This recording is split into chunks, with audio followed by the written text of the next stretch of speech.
Hey YouTube, welcome. I'm so excited to have you here today. I'm going to give you a tour of my walk-in closet. So come on, let's go.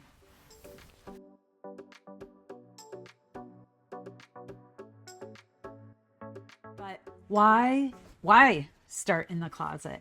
And that is because in this particular house, it's in the southwest sector of my home, which is where if you want to focus your energy to manifest love and relationships or fortify your love and relationships that you have, this is where you can focus those energies. You have to use what you've got. And this actually has been a perfect spot for my husband and I. It's a shared closet in the southwest corner, and right below us is our garage, which is another shared space. For this particular house and where we are in our lives and relationship, it's a great shared space. So you can bring love and strengthen your relationships no matter what kind of space you've got. All right. Hi. If we haven't met yet, my name's Erica Meyer, and I'm an architect who, back in 2007, I was 33, 34 years old and ready to find a long-term relationship, which so many of my friends had been in for years already. So I hired a feng shui consultant. We focused on that southwest corner of my apartment at the time. So what I want to share with you today are 7 design tips that you could use within your home to either manifest or fortify your love and relationships. And if you're just here for just pure interior design, don't worry about that. For you, we'll just focus on colors and materials, okay? I am going to start with the potentially most expensive, hardest work first, but it's all a matter of perspective. By the time we get to number 1, you might think that one's the hardest too. Regardless, I hope that this plants seeds for potential growth in your love and relationships, because we all deserve to have that stability in our lives. So we're going to count down. So number 7 is just move, just get out of wherever you're at. Sometimes that's what you got to do, right?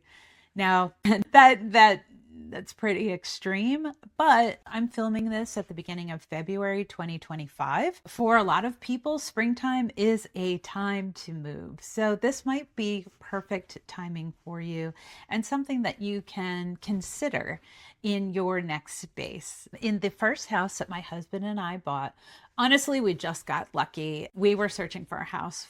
It felt like, of course, forever. But finally we found this house, and it had the neighborhood, the commute, the right price, of course.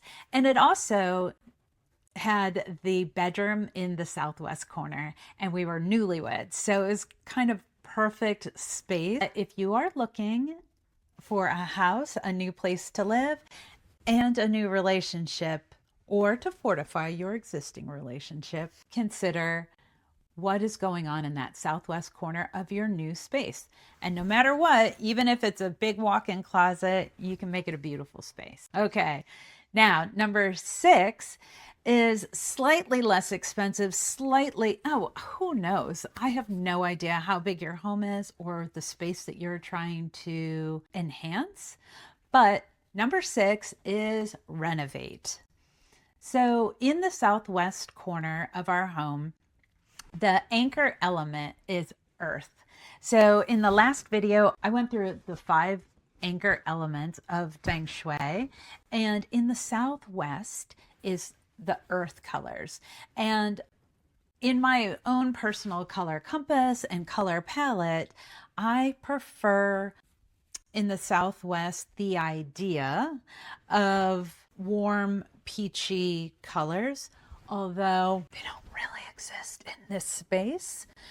But if I were installing a new floor, I would probably be drawn to like a terracotta tile. Here is my Pinterest board for the color compass in the southwest corner, and you can see there are a number of different spaces that I've put in here. So if you are looking to renovate, think about those earthy colors for your floors for that stability, right? So that I love all of these marriage of the metaphors and the materials, right? So you want a strong foundation for your relationships to grow and build from there. So using in your southwest corner, if you're about to renovate, some travertine or limestone or whatever the right material is for that space, this is where you begin.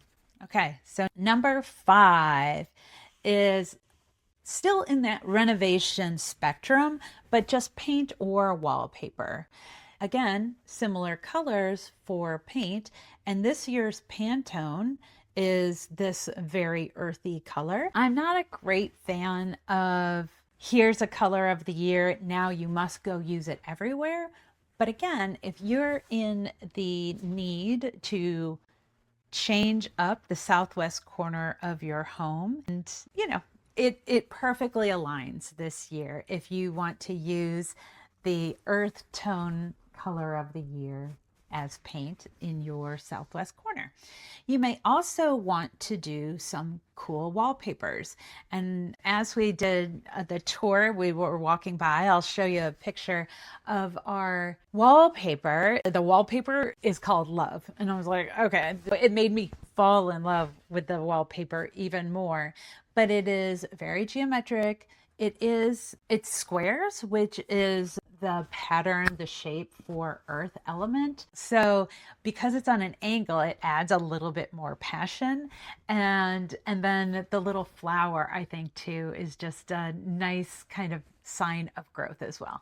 I will say that when the wallpaper installer was putting this particular paper up, he was like, it made him cross-eyed. So these simple hints will remind you the strong foundation. Let me also show you from our first home where in the southwest corner on the second floor was our bedroom. And then on the first floor was our TV room where we also spent a ton of time. And I chose this blue color, which looks a bit garish in this photo. What I was trying to go for were sunset colors. Once the sun sets, there is this blue. When that blue happens, it just makes my heart sing. I love it. It's just after, it's a few minutes after all of those warm colors, but the sky is still a very bright kind of aquamarine blue at times. So that's what I was going for in this particular room. And, I liked the contrast with the leather couch. That was a very hip combination at the time, but it worked for this room. And as far as I can tell, in the last sale was still the same color. So it's worked for at least 2 families. Now, number 4 is artwork. Artwork has such an impact on our lives. And within your southwest sector, if you are trying to focus on love and relationships, take a look at your artwork. You don't want any lonely, sad looking people. You want artwork that projects love. Now let me show you. Here is a picture of a plate that I found in an antique shop. Back when I was single, I needed a small something to represent love. And I just thought they were so adorable, the adoration that they both have for each other. And that's what I want in my marriage. Maybe we'll have to recreate that someday for a Christmas card. Also within the closet here, this picture of 3, and I think they're probably monks walking away. Now that was important to make sure that we didn't have any eyes looking in on this space for us where we're changing. We also have great conversations or spirited conversations sometimes in this space. So just be aware of the artwork that you are selecting, right? Select it for love. Now, I will show you in our second home that we lived in, this piece of artwork is in our southwest corner, is the Portsmouth, New Hampshire shipyard. And it might not invoke love for other people, but the memory of when my husband and I went into this shop and we saw this print, and both of us were like, bingo, right? Like we just loved that print. It was the right scale for that room in that house. So artwork can be an important part of your space in that southwest area. Okay, number 3 is objects. So back in my first apartment, the feng shui consultant recommended that I create an altar to love and to put something of a pair of 2s in it. So here I'll show you a picture. That's not the apartment, but these 2 sweet little birds sitting on this piece of metal. And to me, it represented that sweetness of 2 independent people coming together and singing their sweet little songs. And so again, when I walked into my apartment, the mind shift that it had on me, it warmed my heart already, even before the love of my life showed up. Right now, in this current closet, let me show you a piece of artwork that I gave to my husband for Christmas this year. And it was one of those, what do they call those gifts? You know, it's a gift for us, right? But it's this sweet heart. And then our little bride and groom, these were our cake toppers. And I just love this cute little vignette too. If you're dealing with a smaller space, like say in an apartment, and sometimes you're living in like a big open studio space, in that case, you're still going to take the center point of your apartment and just figure out like, okay, that's the southwest. And you can place these objects of 2 or an object of sweetness. Okay, objects, pairs. Oh, and then the final, to show you back to that house number 2, the lamps were also very important. So that's how, this picture of love, and then the 2 lamps and the couch where people could sit together, that was all important, a part of like the composition of that space at the time.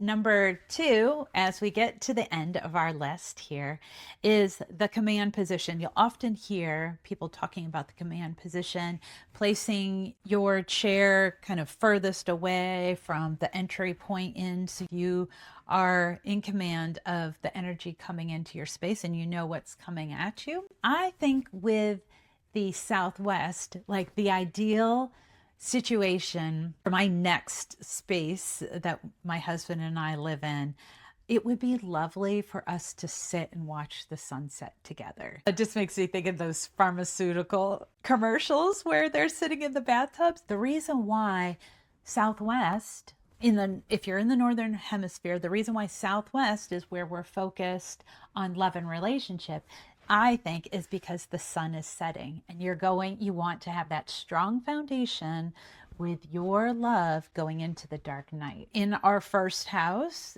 again, where we lucked out into having our primary bedroom in the southwest corner, you can see here the bed is facing out. Always make sure that your bed is, in control of the energy coming in, right? If you can have a solid wall behind you, that's what you want to do. Okay.